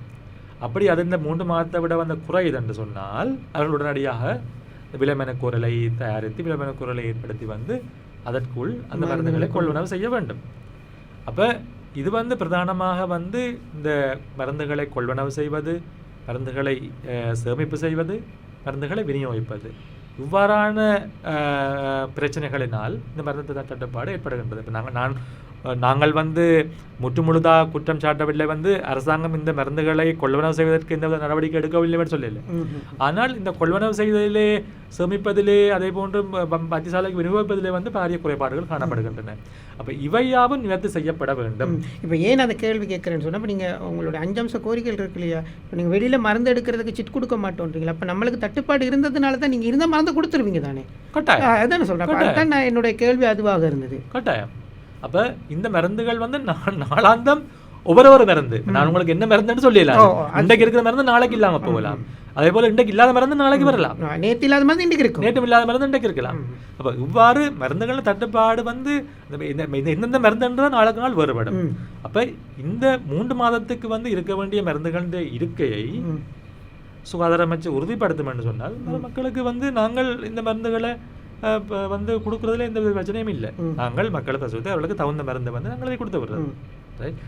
அதை விநியோகிக்கிறதுக்கு வேறு பிரிவினர் இருப்பார்கள், அவர்கள் விநியோகிப்பார்கள். அப்போ இவ்வாறான தொழிற்சங்க நடவடிக்கைகள் வந்து நீங்கள் பார்த்தீங்கன்னு சொன்னால் எங்களுடைய கோரிக்கைகளுக்கு வந்து அவர்கள் அரசாங்கம் தீர்வு வைத்தாலும் கூட வந்து நாங்கள் இந்த தொழிற்சங்க நடவடிக்கையை வந்து கைவிட முடியாது. என்னன்னு சொன்னால் இது இந்த தொழிற்சங்க நடவடிக்கையால வந்து இப்ப தீர்வு தந்தாலும் கைவிட முடியாது அப்படின்றீங்களா? நன்மை வருவது வந்து மக்களாக தான் இருப்பாங்க. இப்ப நீங்க சொல்றீங்க தீர்வு தந்தாலும் கைவிட முடியாது அப்படின்னு. தீர்வு தந்தாலும் கைவிட முடியாம இருக்கும். என்னன்னு சொன்னால் இந்த மருந்துகளுடைய அதாவது இருக்கையை வந்து உறுதிப்படுத்த வேணும். அப்ப என்ன நாங்கள் மருந்து எழுதுறது அல்லது இப்ப தீர்வு கிடைச்சிட்டா கைவிட முடியாது கிடைக்குமாக இருந்தால் அதன் பிற்பாடு அரசாங்கம் உரிய வழிகாட்டியை வெளியிட வேண்டும். இந்த மருந்துகள் வந்து இல்லாவிட்டால் இவ்வாறான விதத்தில் வந்து வெளியிலே இந்த மருந்துகளை விநியோகிக்க முடியும், அதாவது சிட்டைகளை வழங்க முடியும். இவ்வாறு இந்த பரிசோதனை செய்வதற்காக வெளியில் சிட்டைகளை வழங்க முடியும் என்ற போன்று சரியான வழிகாட்டியை வெளியிட வேண்டும். வெளியிடமானால் நிச்சயமாக நாங்கள் அந்த வழிகாட்டிகளுக்கு உட்பட்ட ரீதியிலே வந்து மக்களுக்கு நாங்கள் இதற்கு முதல் அந்த மாதிரியான வழிகாட்டல்கள் இருந்ததா? வழிகாட்டிகள் வந்து ஆரம்பத்தில் இப்போ டாக்டர் நீங்கள் ஒரு மருந்து எழுதுறீங்கன்னு சொன்னால் இப்போ சில நேரம் எனக்கு தெரியாதுக்கு விளக்கம். இப்போ ஒரு மருந்து வெளியில் உள்ளால் இல்லைன்னு சொல்லி வெளியில் எழுதுனீங்கன்னு சொன்னால் இப்போ அது நீங்கள் வந்து ஒரு வழிகாட்டலினூடாக தான் எழுதுனீங்களா இவ்வளவு காலமும்? அதாவது வந்து இதற்கு முன்பட்ட காலத்திலே வந்து சில மருந்துகள் நாங்கள் வந்து நோயாளர்கள் எங்களுடைய சிகிச்சைக்கு வரும்போது வந்து நோயாளர் வைத்தியசாலை இந்த மருந்து இருக்காது. இந்த மருந்து இல்லாட்டி வந்து அப்போ நோயாளர்களை சொல்லுவார்கள், இது வந்து இந்த மருந்து இல்லாட்டி வந்து நாங்கள் வெளியில் வாங்கலாம், தங்களுக்கு அந்த இயலுமை இருக்கின்றது, அதை வந்து வெளியிலே நீங்கள் வாங்குவதற்கு வந்து நீங்கள் எழுத்தாருங்கள் என்று சொல்லி. அப்போ அது நோயாளியினுடைய அனுமதியை பெற்றதன் பிற்பாடு நாங்கள் எழுதி கொடுத்த காலங்கள் இருக்கின்றன. ஆனால் அவ்வாறு சில சேவைகளை நாங்கள் வழங்கிய பொழுது வந்து எங்களுடைய வைத்தியர்கள், எங்களுடைய உறுப்பினர்கள் வந்து சில வேளைகளில் சுகாதார அமைச்சனுடைய விசாரணைகளுக்கு, அதாவது அல்லது சுகாதாரத்துடைய வந்து சில அதாவது விளக்கங்களுக்கு வந்து பதிலளிக்க வேண்டிய சூழ்நிலை வந்திருக்கு. அப்பொழுது நாங்கள் சொன்னோம் வந்து என்னன்னு சொன்னால், சரி நீங்கள் அதற்குரிய வழிகாட்டியை வெளியிடுங்கள் என்று. ஆனால் தற்பொழுது வந்து வெளியிட்டிருக்கின்ற வழிகாட்டி வந்து பல்வேறுபட்ட குறைபாடுகளுடன் கூடிய வழிகாட்டி. அதில் நீங்கள் பார்த்தீங்கன்னு சொன்னால் ஒரு நோயாளர் அந்த வழிகாட்டி நான் வந்து இப்போ என்ன வழிகாட்டின்னு சொல்லி அதை விவரிக்கப்பட்டுட்டா அதுக்கு எனக்கு கூட டைம் தேவை.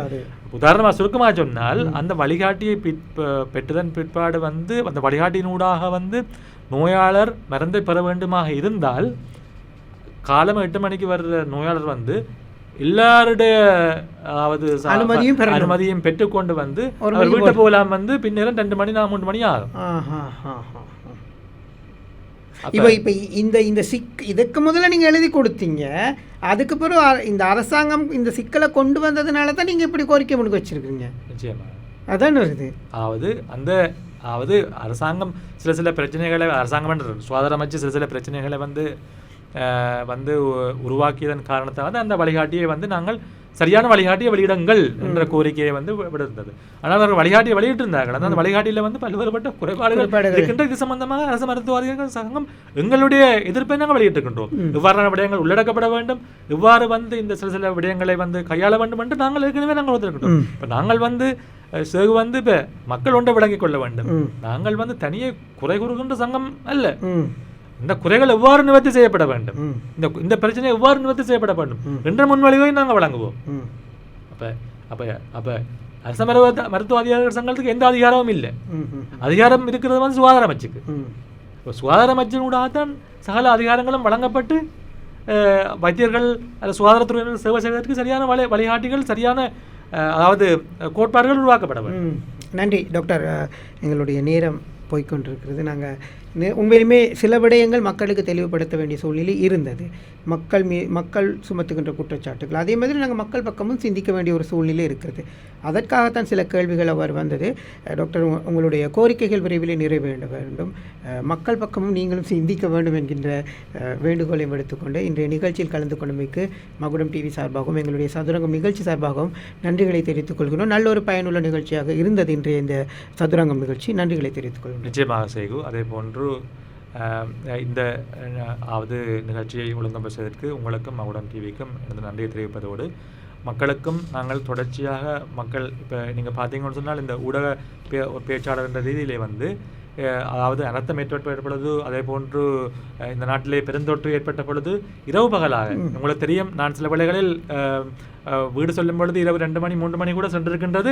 மக்களுக்கு உரிய சேவைகளை வழங்கி, அதே போன்று மக்களுக்கு உரிய ஆலோசனைகளை வழங்கி கூட வந்திருக்கிறோம். இப்போ நாங்கள் தொடர்ச்சியாக இந்த அனர்த்தம் ரீதியிலும் கூட, இந்த அனர்த்தம் ஏற்பட்ட காலத்திலும் கூட நாங்கள் பல்வேறுபட்ட மக்களுக்குரிய ஆலோசனைகள் வழங்குதல், மக்களுக்குரிய சிகிச்சைகள் என்பதை விடுபட்டிருந்தோம். ஆகவே எங்களுடைய நீங்கள் பார்த்தீங்கன்னு சொன்னால் எப்போவுமே வந்து சுருக்கமாக சொன்னால் குடியுயர கோன் உயரம். அப்போ மக்களுடைய பிரச்சனை தீர்க்கப்பட்டால்தான் எல்லாருடைய பிரச்சனையும் தீர்க்க. இல்லை, நான் ஆரம்பத்திலே சொன்னேன் மக்களுடைய கடவுள் நீங்கள் அப்படின்னு சொல்லி. அப்போ மக்கள் பார்க்குறது அந்த விதம் தான். அதில் சென்சிட்டிவ். கடவுளுக்கும் பக்தனுக்கும் உள்ள இந்த போராட்டம்ன்றது, நெருக்கம்ன்றதும், சண்டை பிடிப்பும், அது வந்து அந்த பூசாரி நடுவில் இருக்கிற பூசாரியை பற்றி ஒரு நாளும் பக்தன் யோசிக்கிறது இல்லை, கடவுளை பற்றி மட்டும் தான் யோசிக்கிறது. எனவே புரிந்து கொள்வார்கள். நாங்கள் நன்றிகளை தெரிவித்துக் கொள்கிறோம் டாக்டர் உங்களுக்கு. நன்றி சேகுன், நன்றி மக்கள். நல்லது. நாங்கள் இன்றைய சதுரங்கம் நிகழ்ச்சியிலே அரச மருத்துவ அதிகாரிகள் சங்கத்தினுடைய நிறைவேற்றுக்குழு உறுப்பினர் வாசன் ரத்னசிங்கம் அவர்களை அழைத்திருந்தோம். இப்போது நாட்டில் நடக்கிற இந்த பணிப்புறக்கணிப்பு ஏன் நடக்குது, என்ன நடக்குது, மக்களை பற்றி சிந்திக்காமல் நடக்குதா, இல்லை மக்களுக்காக சிந்தித்து நடத்தப்படுகின்ற ஒரு பணிப்புறக்கணிப்பா என்பதை வந்து காலத்துக்கு தேவையான ஒரு விடயத்தை வந்து பேசியிருக்கிறோம். மற்றும் ஒரு நிகழ்ச்சியில் இன்னும் ஒருத்தரை அழைத்து அரசியலாக இருக்கலாம் அல்லது மக்களுடைய பிரச்சனைகள் சார்ந்திருக்கலாம் பேசுவதற்கும் கலந்துரையாடுவதற்கும் தயாராக இருக்கின்றோம். விடைபெற்றுக் கொள்கின்றேன். நான் சேகு. நன்றி, வணக்கம்.